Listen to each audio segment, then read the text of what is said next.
And this Breaking India started, it talks about various historical fault lines that have been made out. Either they've been just created, like the Aryan-Dravidian divide that really wasn't there, or they have taken they've taken something that did exist, like Jati fault lines that turned into caste under the British. There's a nice books already on how Jati became caste. And these fault lines are being exacerbated, they've been being exploited. So either they didn't exist, they are new, or they existed but they were not that bad. And so I've been studying these to see who controls the discourse, why they control it, who funds it, and what's the consequence, what's the harm being produced, is there any counter discourse, and if not, why not? That's kind of what I've been looking at. And my foundation also sponsored a lot of work on the history of ancient India. We plan on producing 20 volumes on history of Indian science and technology, of which 9 are done. So it's a 20-volume series, each being done by a prominent academic scholar somewhere, metallurgy or city building or architecture. And in that context, we started looking at this whole Aryan debate also, and found that actually the evidence is against all those old theories. And so the idea of Dravidian is something that people haven't studied enough. Those who are critical of Aryan theory criticize the Aryan issue, but not so much the Dravidian issue. Now, it turns out that the real problem on the ground is the Dravidian identity, because that's a real politically live identity in South India. And a whole lot of textbooks and a whole lot of discourse is based on that assumption. And the two are mirror images. If one exists, the other exists. If one is thrown out, the other will be thrown out. I mean, there can't be Dravidians unless there are also Aryans. And there can't be Aryans unless there are also Dravidians. So to refute and debunk one is not good enough. You've got to debunk both of them. And you cannot say, okay, we don't want this idea of Aryans to be in the discourse, but we continue having the idea of Dravidians, because as long as you have the idea of Dravidians, it's implicitly the case that you are assuming Aryans also. So this book, we focus on the Dravidian side of that binary. And we look at the history of how the Dravidian came about, Aryan, Dravidian, both of them, how they came about, and what were the forces, and what are the forces today that are keeping this alive. But what galvanized this project, gave it a kind of sense of concern and urgency, was a very chance meeting I had in Princeton with some scholar who had just come back from India, and in casual conversation over lunch, he said, I was there for the Afro-Dalit project. So I said, what is this Afro-Dalit project? I never heard of such a thing. So he said, oh, it's a project that you must know about. I said, no, I never. He said, it's a project of, the Dalit history, that they are the blacks of India, and the non-Dalits are the whites of India. And so the history of American slavery, black-white race relations can be used as a frame, as a paradigm to interpret the history of Dalits as exploited people in India, from exploited by other Indians. I thought this was very silly. Maybe nobody would be doing all this, But I wanted to verify, so I got some references from him, who is behind it, who's sponsoring it. And I found there's a huge amount of activity going on to promote these kind of ideas. And the cover on the book, I found this on his wall. He had a map of India, balkanized. There's Mughalistan, Dravidstan, Dalitestan, and so on. Then I discovered there's a site called Dalitestan.org. I went there and they had all these theories about the Dalits being Africans, being exploited and made slaves by non-Dalits in India, this sort of thing, very common. And how speakers are coming from the West to conduct workshops with youth in rural areas, and so etc. And I found that the church was involved in this. A lot of Western church involved in this sort of thing.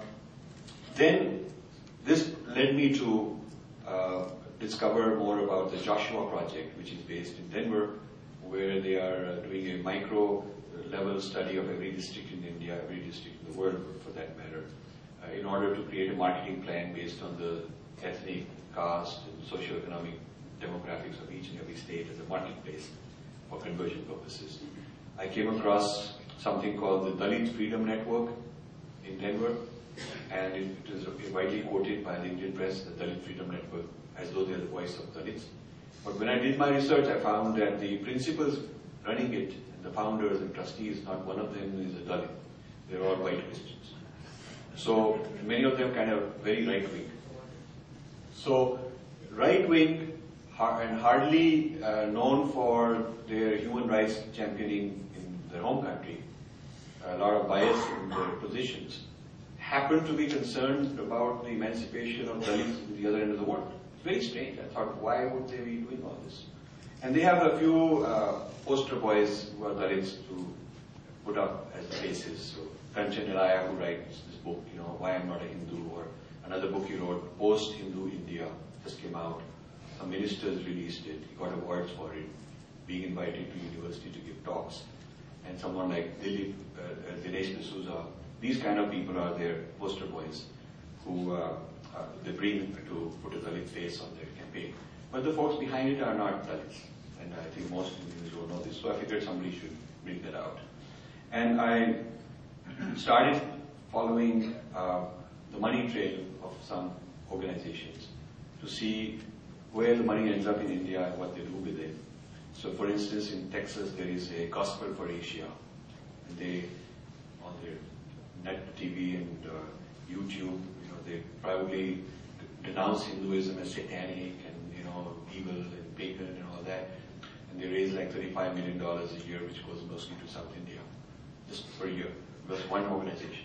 So I kept compiling information, and I found that a lot of legal lobbying against India and against Hinduism was being done by the Lutheran Church. We haven't done enough Purv Paksh on the West to look at one denomination at a time. You have to. Each one is distinct. And Lutheran Church, not in the US, but in Northern Europe, Germany, Finland, these countries. Somehow they picked up this project that they should convince the United Nations and US Congress and European Union, Parliament and UK, etc. to classify Dalits as a race, and therefore any bias against them would be considered racial bias, and it would be subject to UN laws on racism, and therefore subject to sanctions, that sort of thing. So this would be very dangerous for India, actually. So I've been looking at their conferences. They had meetings in various parts of the world.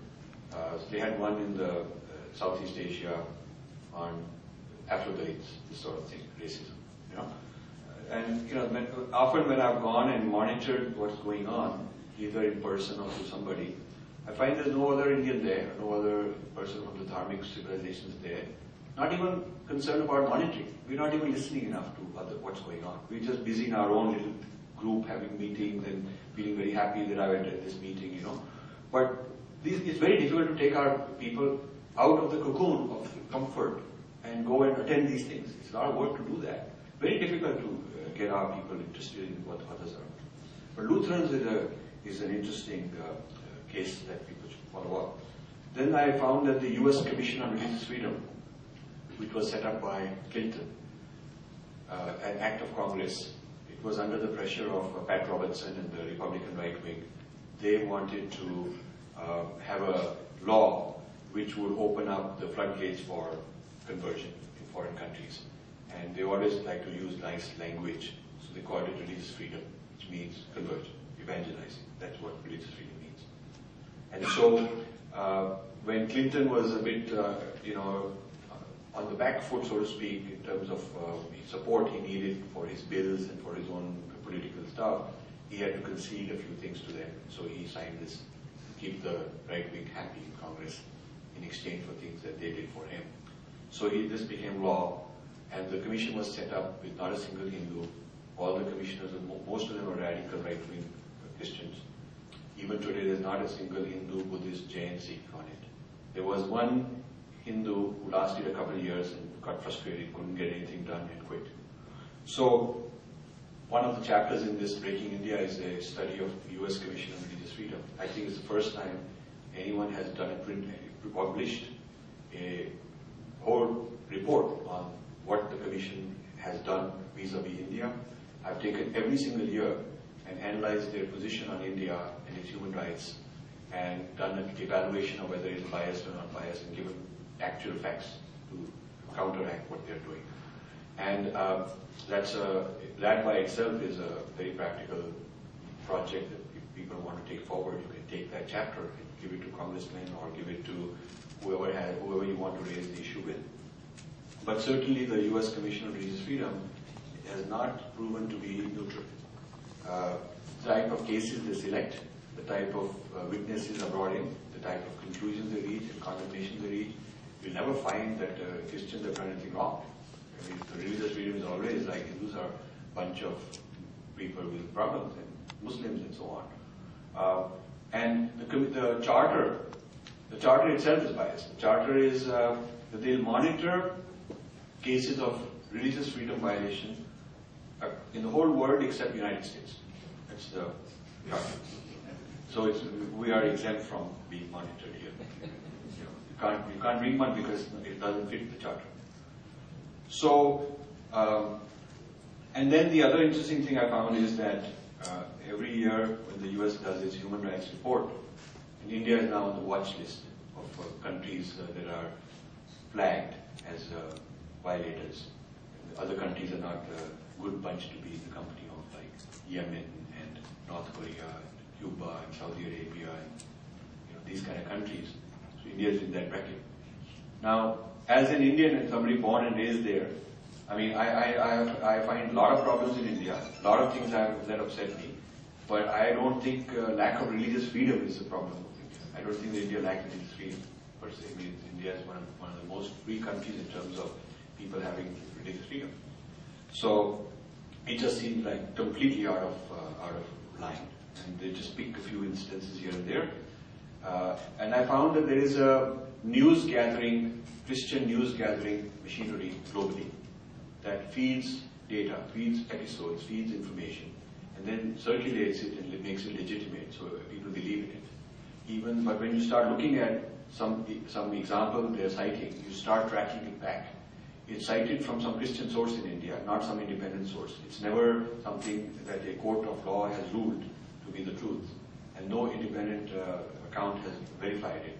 But just because one of the reporters there has put out this report and it sounds sensational, they're accusing that something happened where Christians were persecuted, this makes headlines, and this network circulates such things until it becomes established fact, and then all kinds of mainstream media start quoting them. Dalit freedom gets into the act, many others get into the act, US Commission has hearings, brings these people to talk, they issue a report. So all this legitimizes what started out as a biased report in the first place. And I even saw in AR, there was a meeting once many years ago, and I remember Diana Eck from Harvard, who's a prominent pluralism person, was involved in introducing the speakers, and the whole spotlight was on this episode that Hindus had raped four Christian nuns in India. So this was a huge, everybody giving all these reports. Then it turned out that a few months later, the courts dismissed that charge. It turned out that the rapes had been done from people within the church itself. It was not any Hindus. So I wrote a letter to them saying that you should now next year have a panel to retract that. And you bring the other side of the story, but of course they won't do that. So they never bothered to respond to this. So one-sided things get in, and a certain smear campaign is created. When it is found to be false, they don't have the objectivity which scholars are supposed to have to actually make a corrective with equal force.